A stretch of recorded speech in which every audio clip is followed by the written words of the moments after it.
Keep your hands where I can see them. The command cracked through the cold Texas night so sharply that even the gas pump seemed to fall silent. Naomi Brooks froze beside pump number 4, one hand clutching a paper coffee cup, the other halfway inside her purse searching for her wallet. Rain drizzled from the black sky in thin silver lines, tapping against the concrete canopy above the station with a soft, endless hiss. Red and blue patrol lights washed across the wet pavement, reflecting in trembling streaks beneath her sneakers. For a second, Naomi honestly thought the officer had mistaken her for someone else. She stood there in a faded gray hoodie, dark jeans, and white running shoes that still carried dust from the highway.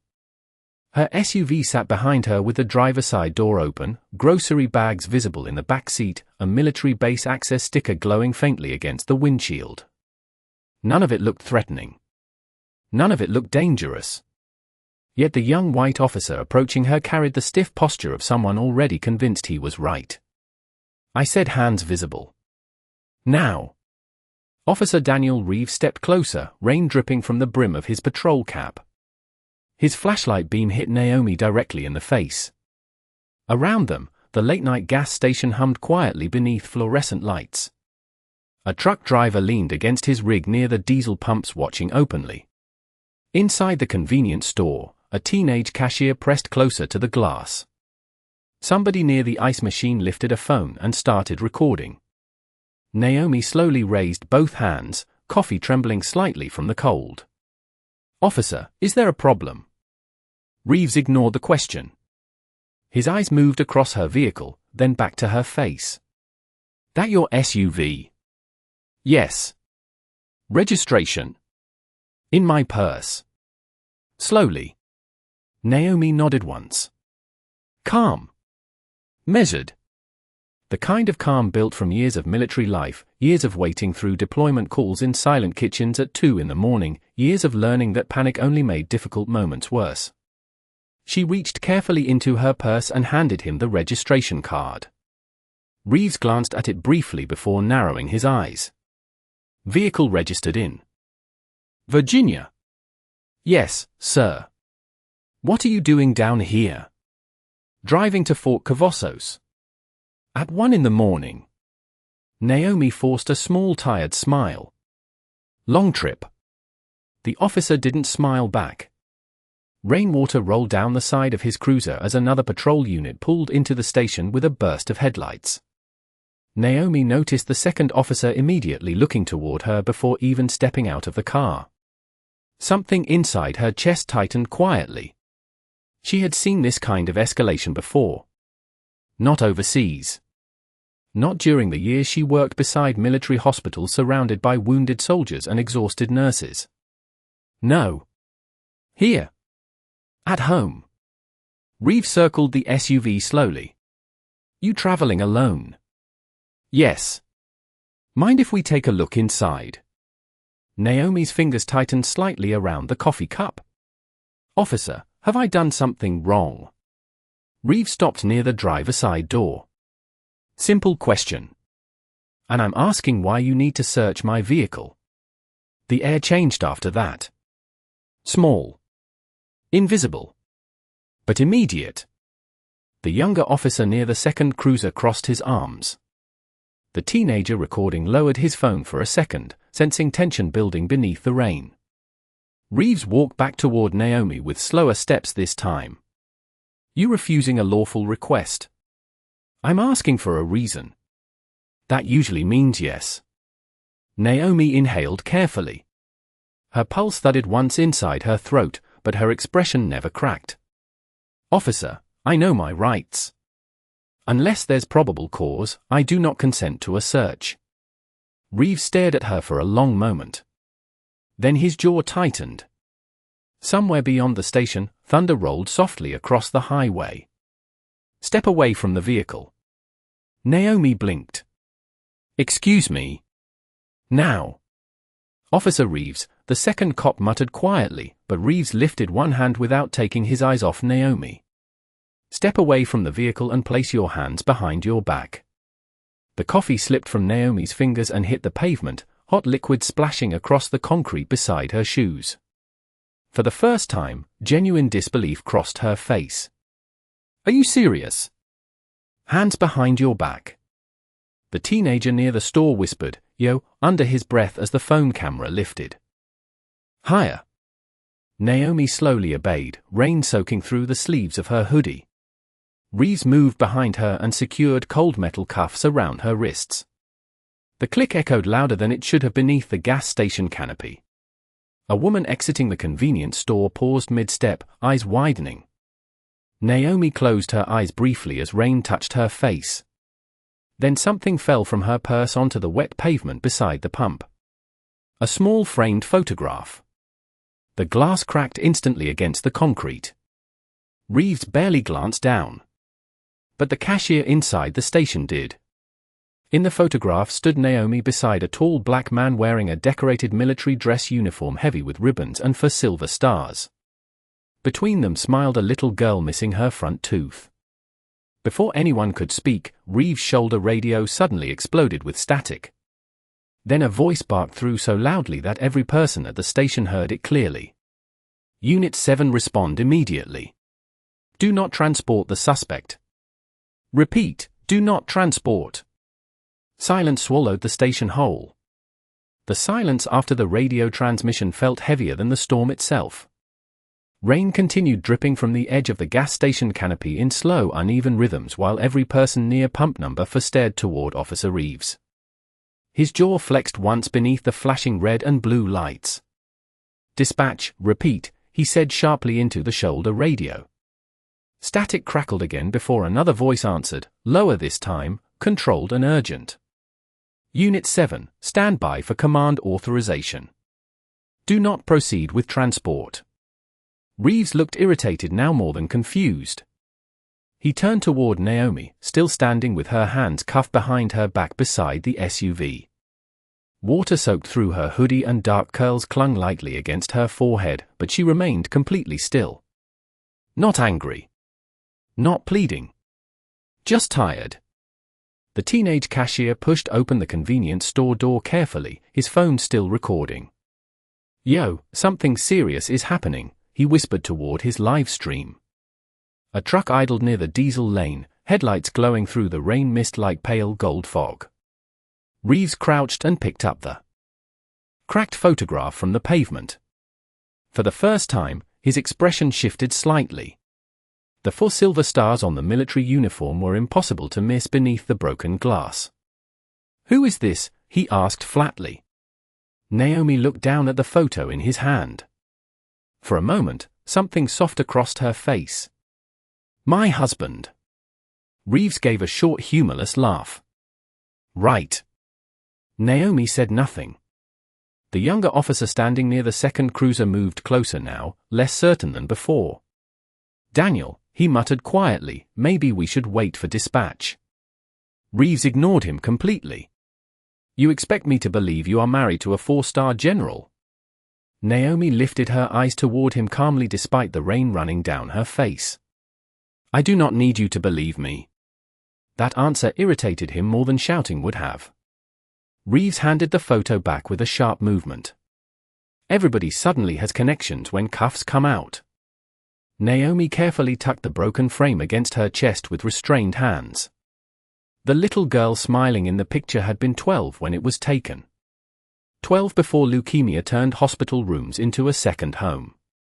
Naomi could still remember the smell of antiseptic and warm blankets at Walter Reed, the way Marcus used to fall asleep in waiting room chairs wearing full uniform after returning from Pentagon briefings.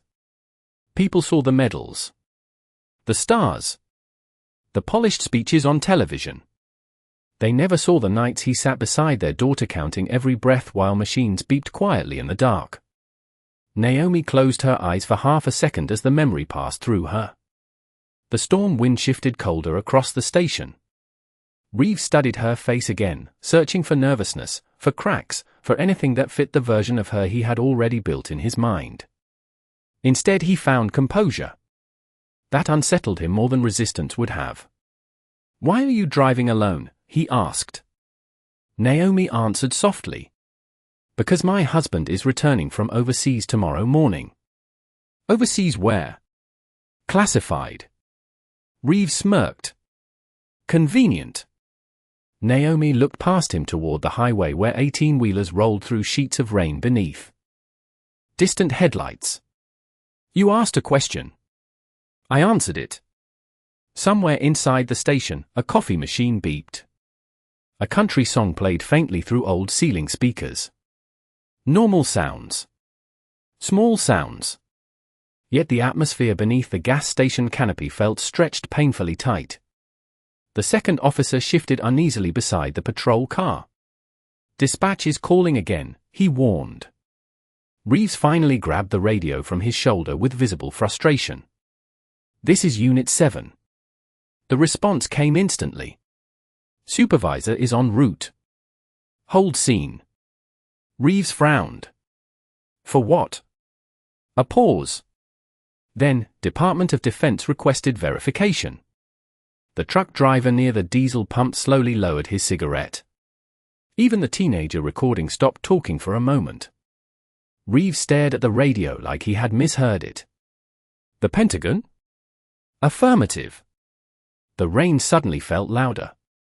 Naomi lowered her gaze quietly toward the wet concrete beneath her shoes. She never wanted this. Not this attention. Not the convoys. Not the military escorts or security briefings or salutes from nervous young officers every time Marcus attended public events. After 30 years beside the military machine, she had spent most of her life trying to remain invisible inside it. That was why she drove herself. Why she wore simple clothes. Why she stopped at ordinary gas stations instead of private military facilities. Marcus used to tease her gently about it. You are married to one of the most recognizable men in the Defense Department, he once told her with a smile. You cannot exactly disappear anymore. But Naomi always answered the same way. I do not need people to know my name to respect me. Now standing handcuffed under cold Texas rain while strangers filmed her humiliation for the internet, that truth sat painfully inside her chest. Reeves walked several feet away, lowering his voice as he spoke into the radio again. The younger officer finally stepped closer to Naomi. He said quietly, avoiding direct eye contact, do you need a jacket or something? Naomi gave a faint tired smile. No, thank you. He nodded awkwardly, almost embarrassed. Then headlights suddenly appeared at the entrance of the gas station. Not police lights this time. Black SUVs.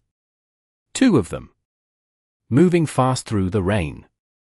The black SUVs rolled into the gas station fast enough to send water spraying across the flooded pavement. Their headlights cut through the rain in sharp white beams that reflected off every gas pump and police cruiser beneath the canopy. Nobody spoke for a second. Even Officer Reeves seemed frozen as the vehicle stopped in perfect formation near the edge of the station. The engines remained running, low and powerful, filling the silence with a deep mechanical hum.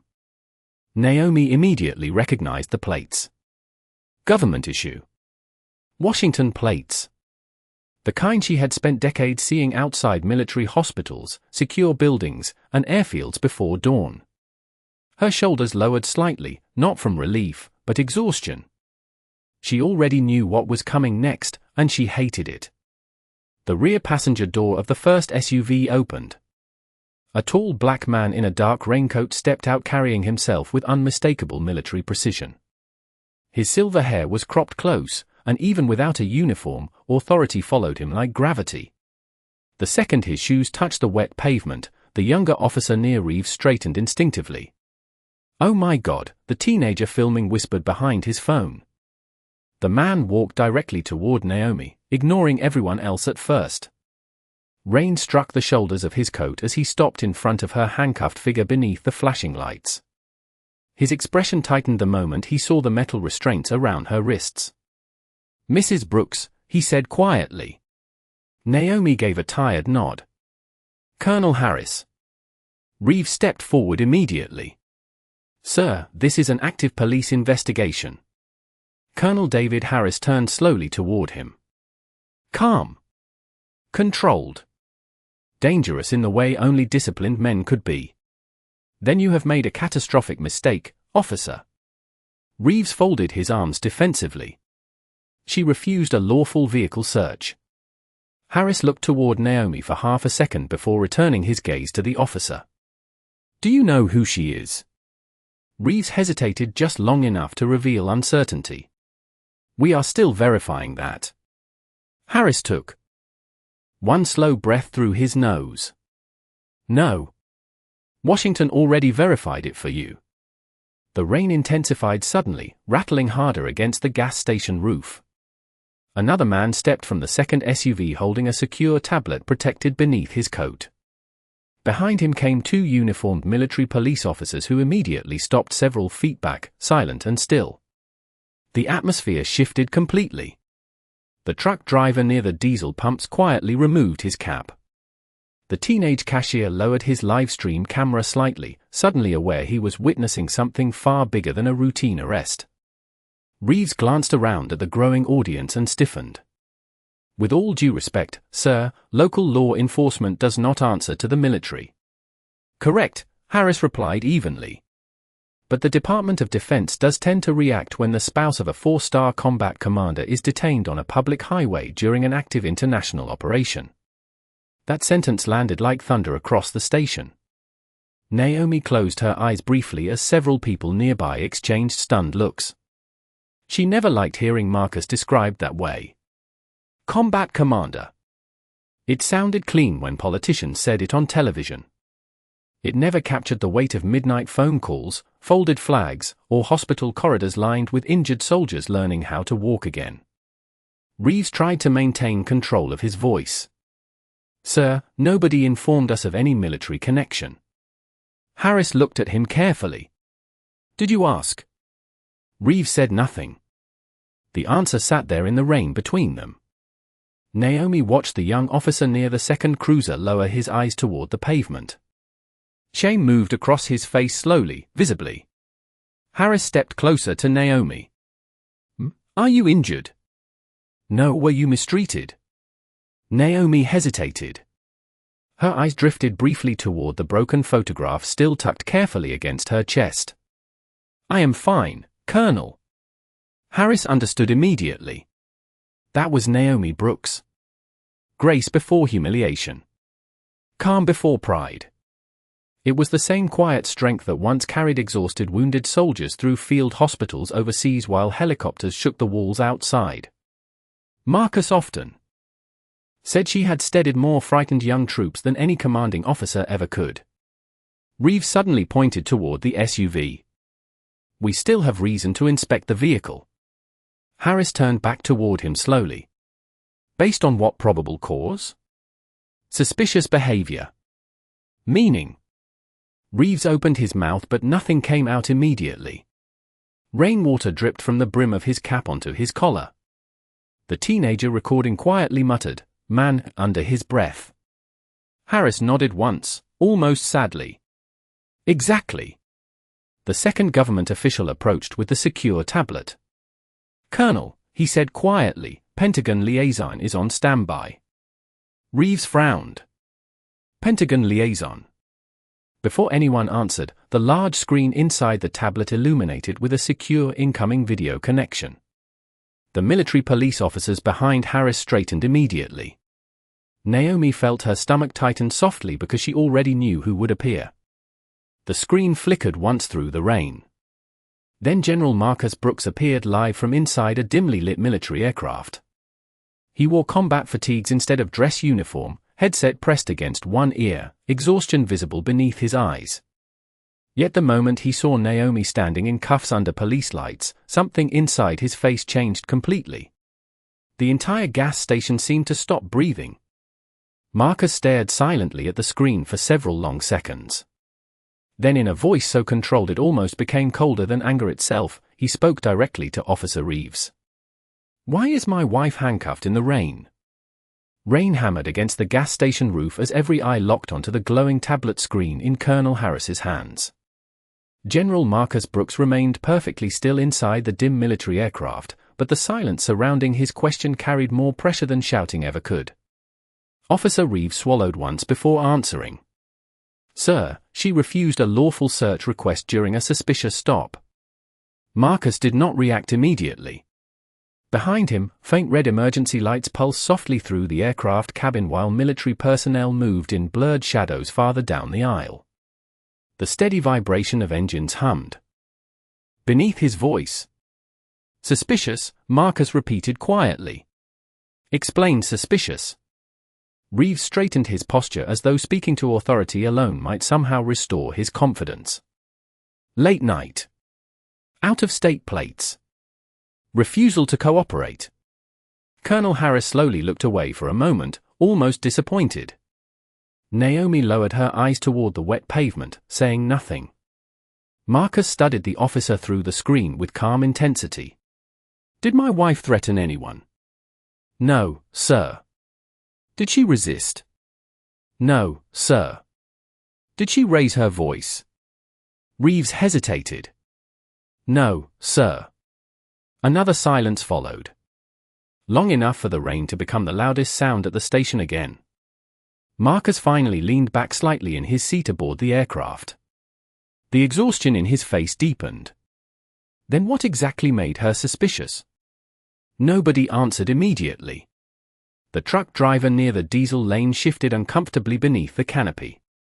The teenager live streaming lowered his phone entirely now, suddenly aware this no longer felt like entertainment. Reeves glanced briefly toward Naomi before looking back at the screen. "We were conducting standard procedure." Marcus nodded once. "Standard procedure." His voice stayed level, but something colder settled underneath it now. "Colonel Harris." "Yes, sir." "Remove the cuffs from my wife." Reeves stepped forward instantly. "Sir, with respect, this remains an active." Harris turned sharply before Reeves could finish. "Officer, you are finished speaking." The younger cop near the second cruiser quietly looked away as Harris approached Naomi. The colonel removed a small key from inside his coat pocket and carefully unlocked the restraints around her wrists. The metallic click echoed softly beneath the storm. Naomi rubbed her wrists once but did not complain. She simply stood there in soaked clothes beneath flashing patrol lights while rainwater rolled down the side of the SUV beside her. Marcus watched her closely through the tablet screen. "Naomi," he said softly. Her eyes finally lifted toward him. For the first time all night, her composure almost cracked. Not from humiliation. Not from fear. From hearing his voice. "You should be sleeping," she said quietly. A faint sadness touched Marcus's expression. "I was trying to." Even Colonel Harris looked down briefly after hearing that. Everyone in military circles knew Marcus Brooks had been overseas for nearly 4 months overseeing a classified operation near Eastern Europe. News networks talked about troop movements and defense strategy. Naomi knew the truth behind the headlines.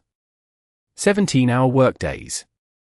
Emergency briefings at impossible hours. Young soldiers barely old enough to shave waiting for his orders before boarding aircraft into dangerous territory. She knew the toll it took because she carried it with him every deployment. Marcus shifted slightly in his seat aboard the aircraft. "Were you hurt?" Naomi shook her head gently.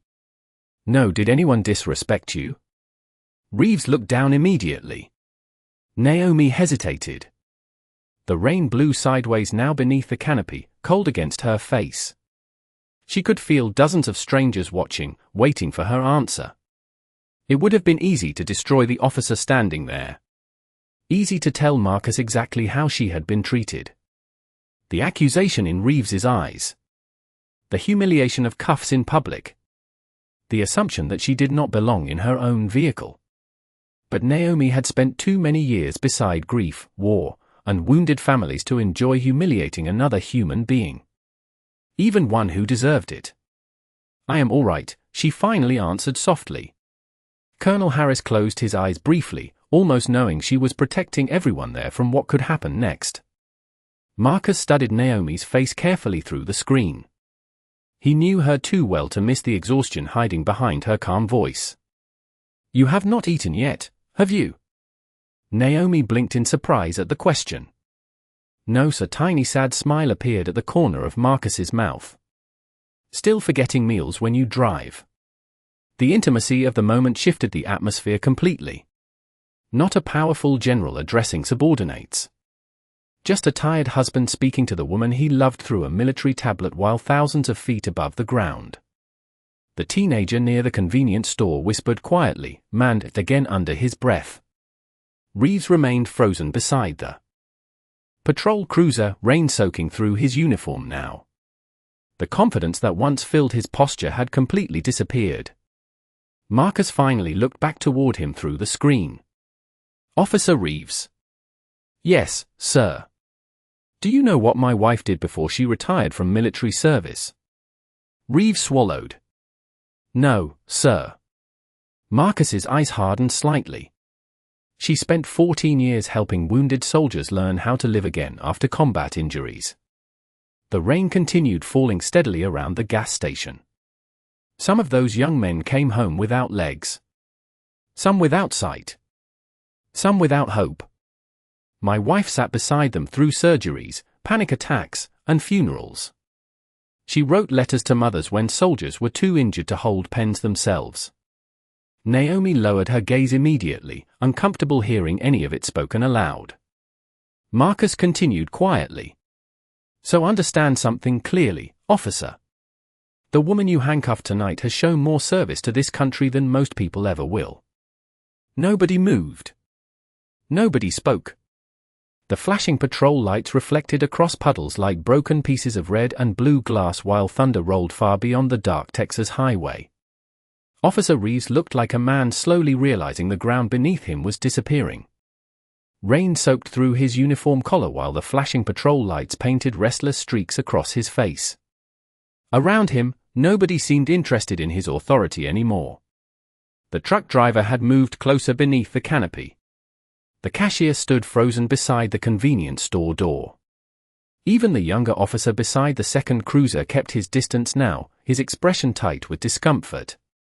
Naomi remained near her SUV, rubbing warmth back into her wrists while Colonel Harris held the secure tablet steady in the rain.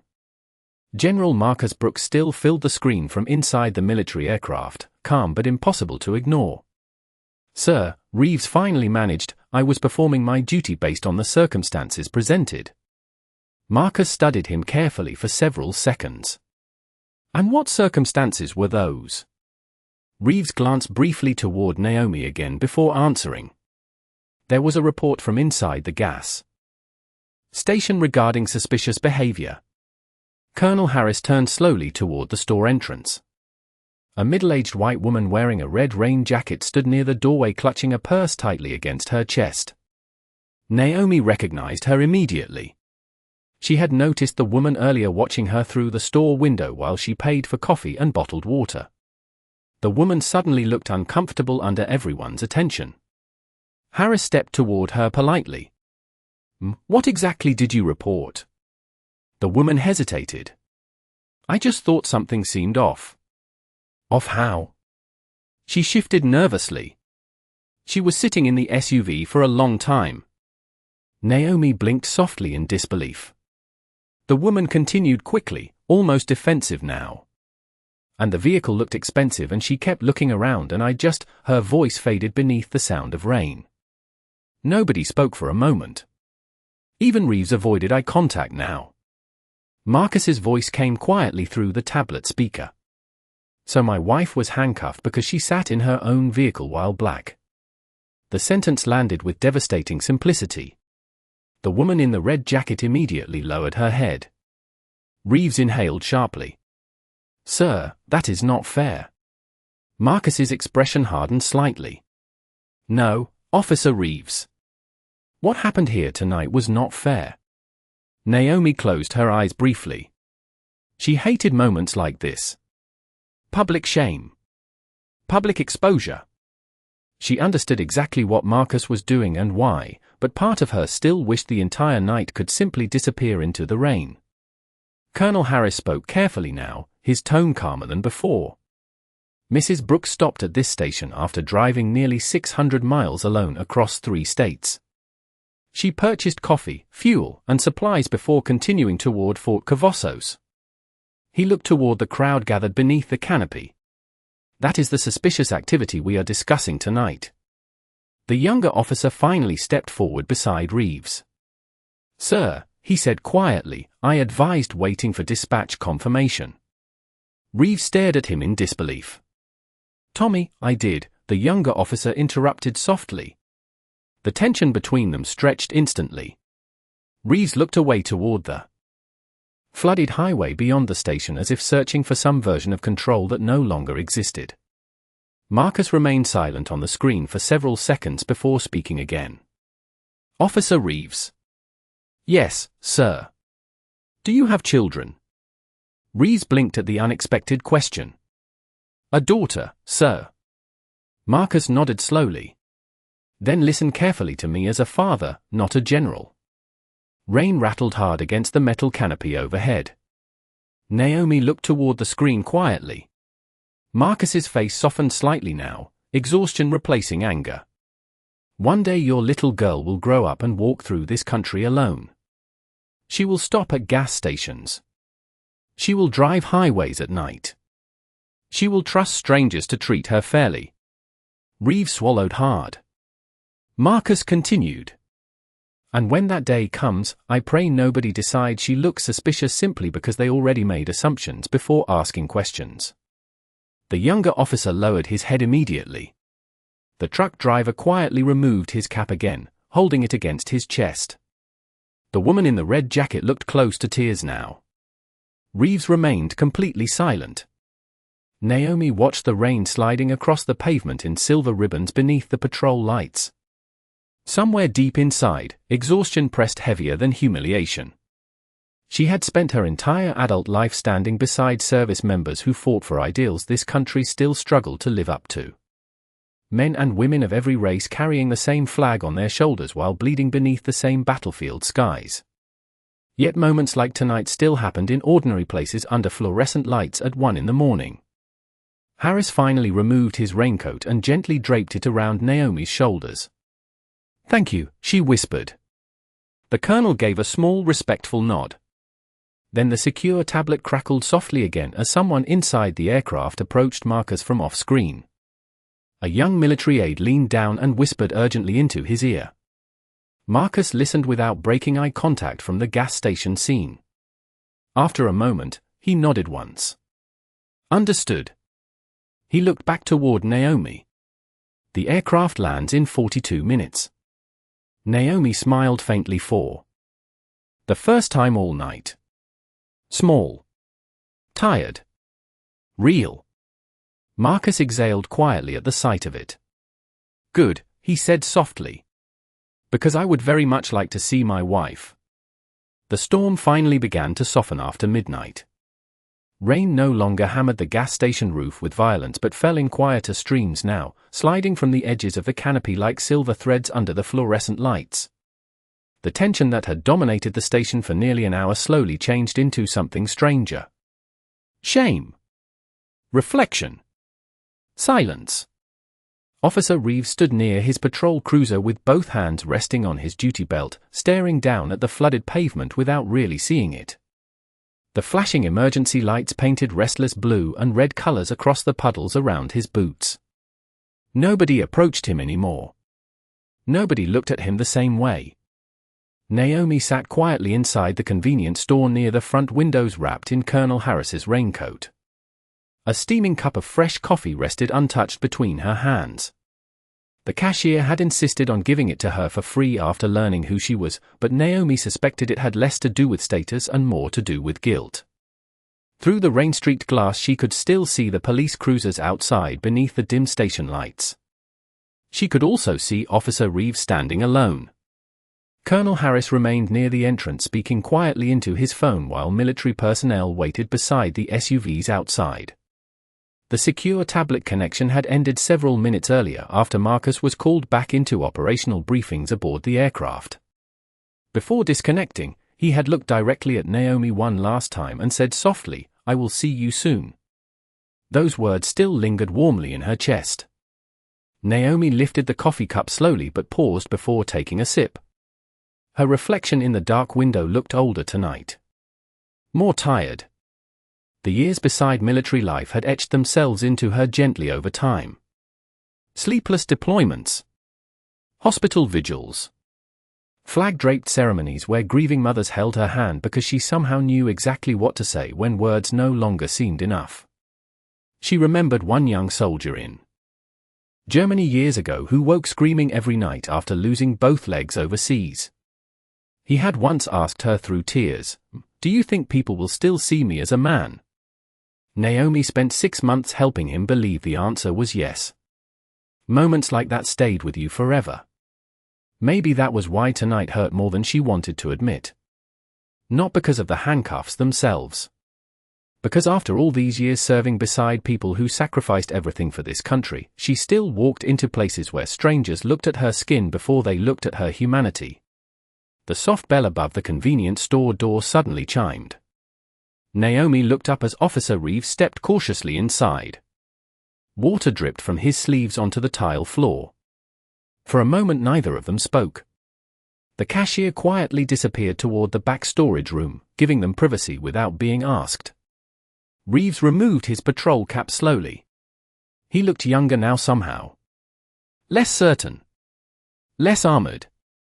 "Mrs. Brooks," he said quietly. Naomi waited patiently. Reeves swallowed once before continuing. "I owe you an apology." Naomi looked down at the untouched coffee in her hands. "Yes," she answered softly. The honesty of it hit him harder than anger probably would have. He nodded slowly.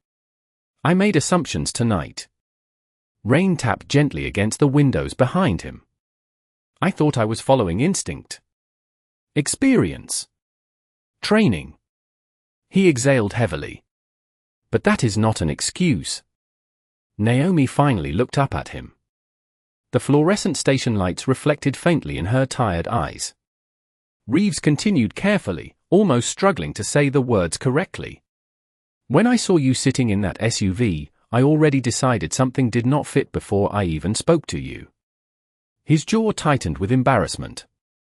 "And the truth is, I never questioned why I thought that." Naomi remained quiet for several seconds. Then she asked softly, "Do you know what the hardest part was?" Reeves looked at her uncertainly. "The cuffs?" Naomi shook her head. No, her fingers wrapped gently around the warm coffee cup. It was realizing how familiar it felt. Reeves lowered his eyes immediately. The word settled heavily between them. Outside, thunder rolled faintly far across the Texas highway, softer now, moving away into the distance. Naomi continued quietly. "You were not the first person to look at me and decide I did not belong somewhere." Reeves said nothing. "And you probably will not be the last." For a moment the only sound inside the station came from the humming refrigerators along the back wall and rainwater dripping from Reeves's coat onto the floor tiles. Then something shifted in his expression. Not defensiveness. Not embarrassment. Understanding. Real understanding beginning for the first time. "My daughter is 11, he said quietly. Naomi looked at him again. "She thinks police officers are supposed to protect people." His voice almost cracked on the final word. Naomi saw it then. The shame. Not over the Pentagon. Not over military consequences or public embarrassment. Shame because somewhere tonight he had failed the version of himself his little girl believed existed. Naomi set the coffee cup down gently. "Then make sure she keeps believing that." Reeves blinked once, surprised by the kindness in her voice. Naomi offered a small tired smile. "People make mistakes, Officer Reeves. The important part is what they choose after." Outside the station windows, the storm cloud slowly began breaking apart above the highway. Far in the distance beyond the rain, the faint sound of approaching helicopter blades echoed softly through the night air.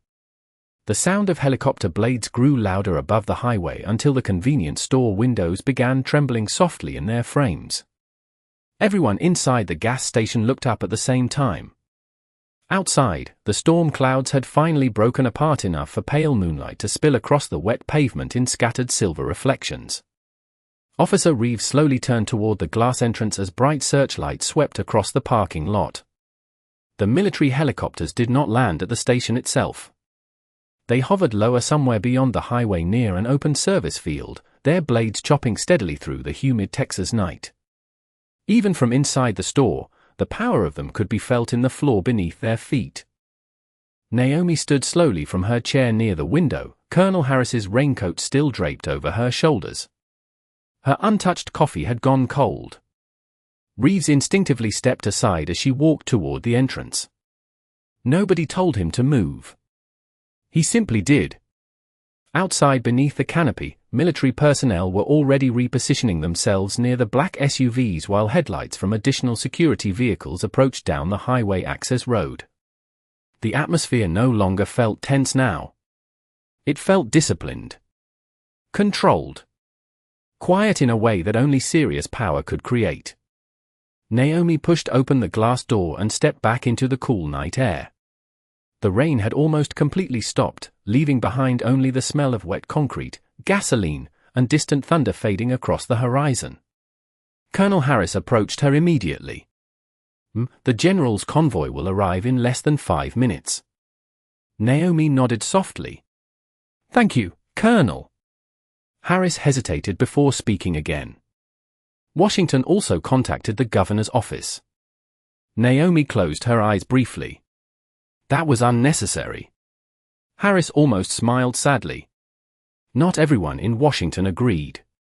Naomi understood exactly what he meant. Somewhere tonight, people inside offices lit by computer screens and classified maps had realized the wife of America's highest-ranking field commander had been publicly detained during an active operation overseas. Careers were probably shifting already. Phone calls were being made. Reports requested. But none of that mattered to Naomi.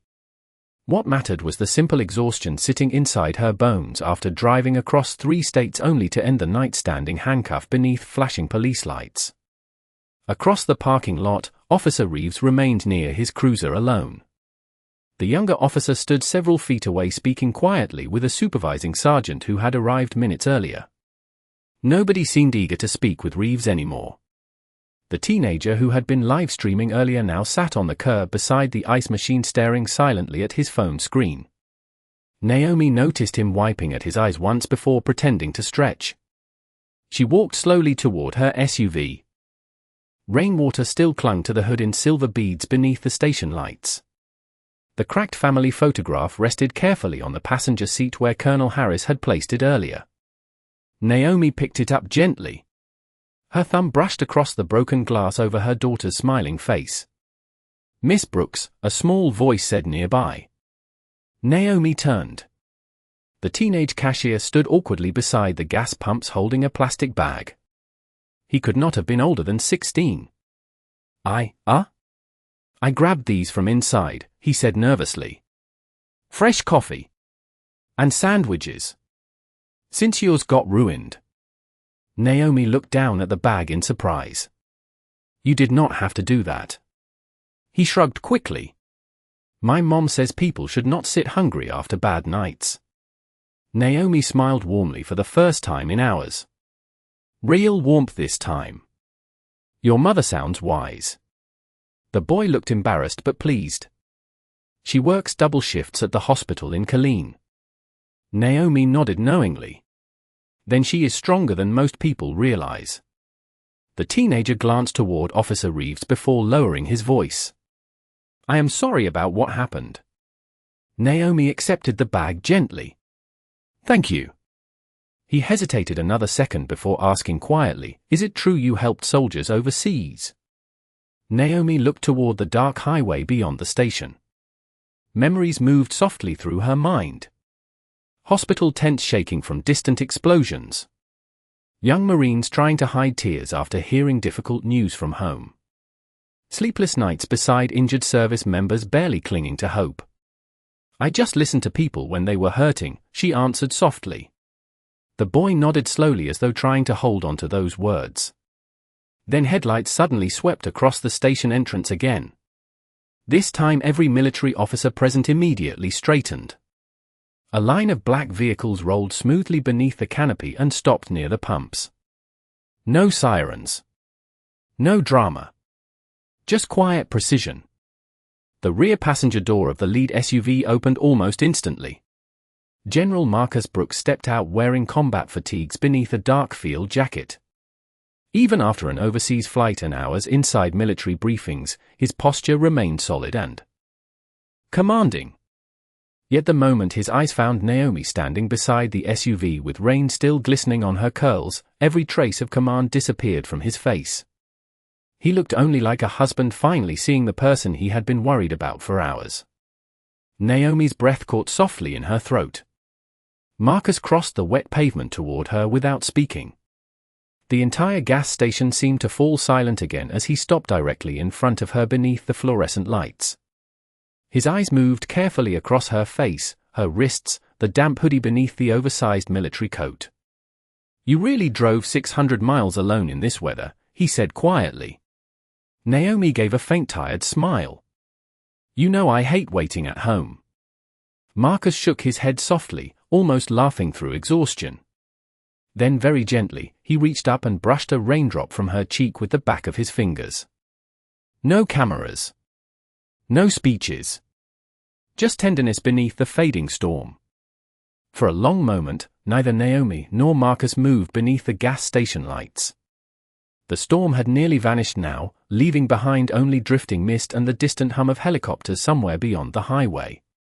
Marcus kept his hand gently against Naomi's cheek as though reassuring himself she was truly there in front of him and not another face on a military screen thousands of miles away.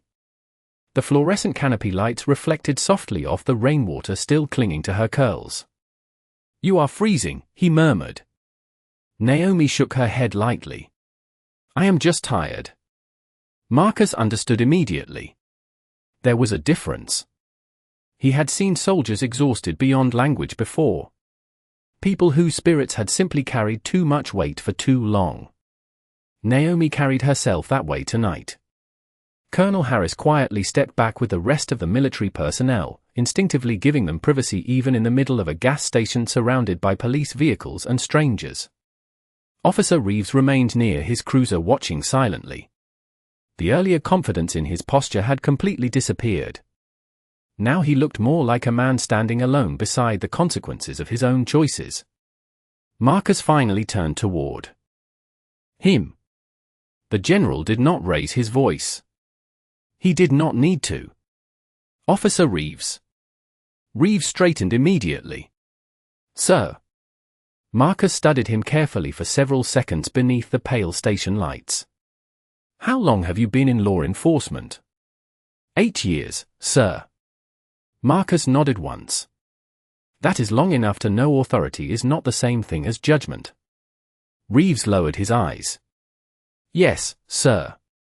Naomi gently touched Marcus's arm before he could continue. He looked back toward her immediately. Her expression remained soft despite everything that had happened. "Marcus," she said quietly, "that is enough." Reeves blinked in surprise. So did the younger officer nearby. Marcus exhaled slowly through his nose. "Naomi, he handcuffed you in public." "I know." "Without cause." "I know that too."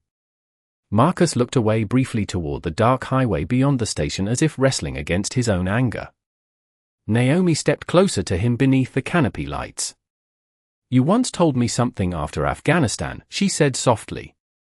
Marcus frowned slightly, searching his memory. Naomi continued. "You said fear makes people smaller than they really are." The word settled quietly between them. Reeves listened without moving. Marcus's expression shifted almost painfully as the memory returned. Years ago, after a difficult deployment, he had stood beside Naomi outside a military hospital watching frightened young soldiers struggle to reconnect with the world after combat. He remembered saying those exact words. Fear makes people smaller than they really are. Smaller in courage. Smaller in kindness. Smaller in how they see others. Naomi looked toward Reeves now. Tonight was not only about race, she said gently. It was also about fear. Fear of what someone assumes does not belong. Reeves swallowed hard. Naomi continued softly, "If people do not confront that fear honestly, it keeps growing. The younger officer near the second cruiser quietly removed his cap. Even the truck driver standing near the diesel pumps remained completely still, listening to her. Marcus watched his wife carefully. After all these years, moments like this still amazed him.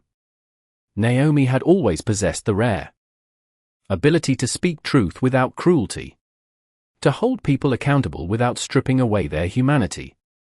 It was one of the reasons soldiers trusted her so deeply. Reeves finally stepped forward slowly. Rainwater dripped from the edge of the canopy behind him. "Mrs. Brooks," he said quietly, "I cannot undo tonight." Naomi nodded once. "No," his voice tightened with emotion now. "But I will remember it for the rest of my life." Naomi studied him for several seconds. Then she surprised everyone again. She extended her hand toward him. Reeves stared at it in stunned silence before carefully shaking it.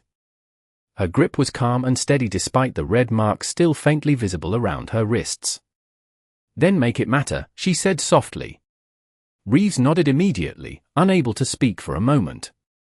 The younger officer looked away quickly, blinking hard beneath the station lights. Somewhere behind them, the teenage cashier quietly wiped tears from his face while pretending to reorganize supplies near the doorway. Colonel Harris glanced toward Marcus with visible respect. The general himself looked almost emotional now, though years of military discipline kept it buried deep beneath the surface. Naomi released Reeves's hand and finally picked up the cracked family photograph from her SUV seat. Marcus noticed the broken glass immediately. "What happened?" Naomi looked down at the photo gently. "It fell earlier." Marcus reached for it carefully. His thumb brushed across the cracked image of their daughter smiling between them in the old photograph.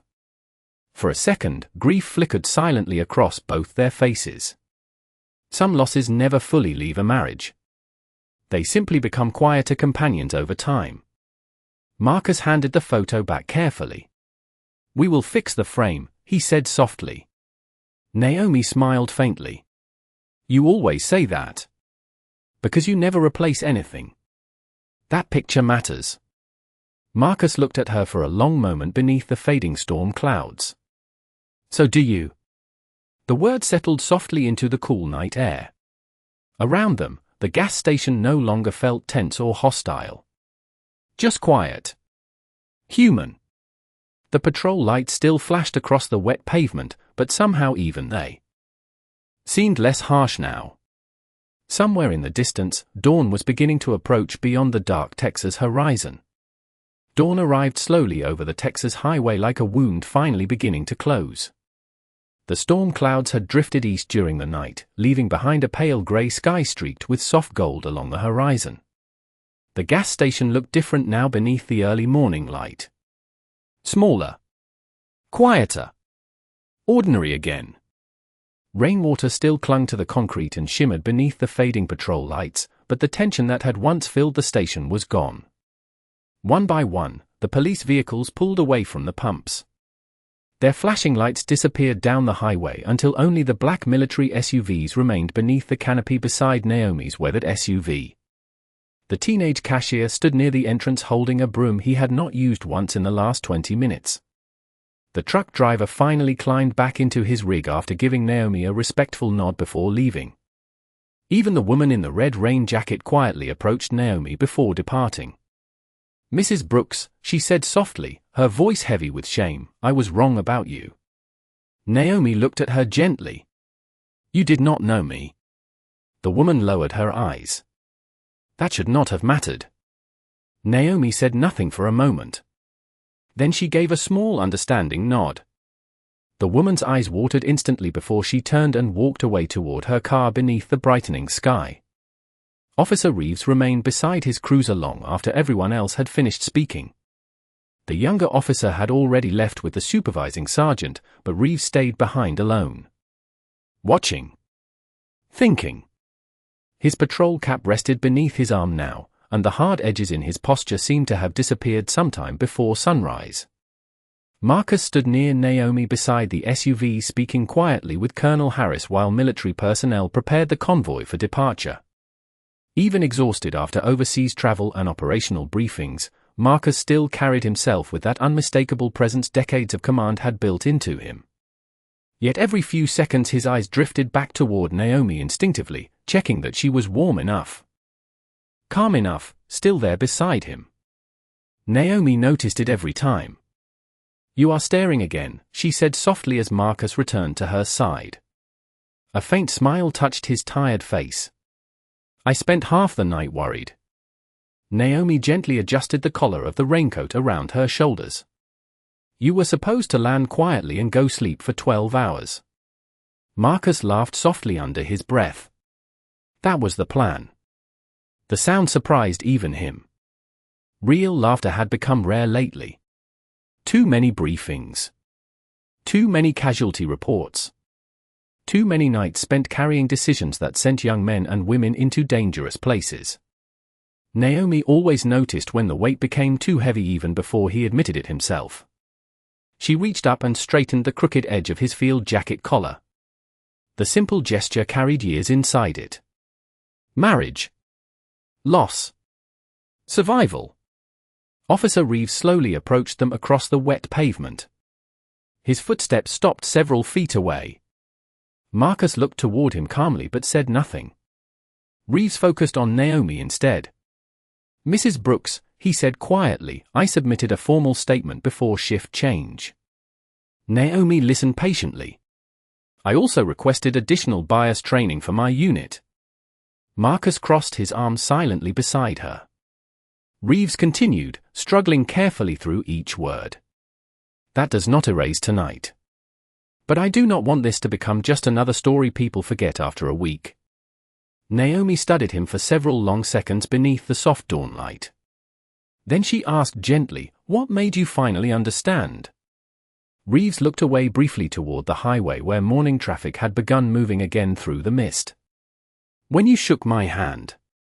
Naomi blinked slightly. Reeves swallowed once before continuing. "After everything that happened, you still treated me like I could become better than the man I was tonight." His voice tightened. "Most people would not have done that." Naomi glanced toward Marcus briefly before answering. "Pain changes people." Reeves nodded slowly. "I think it changed me."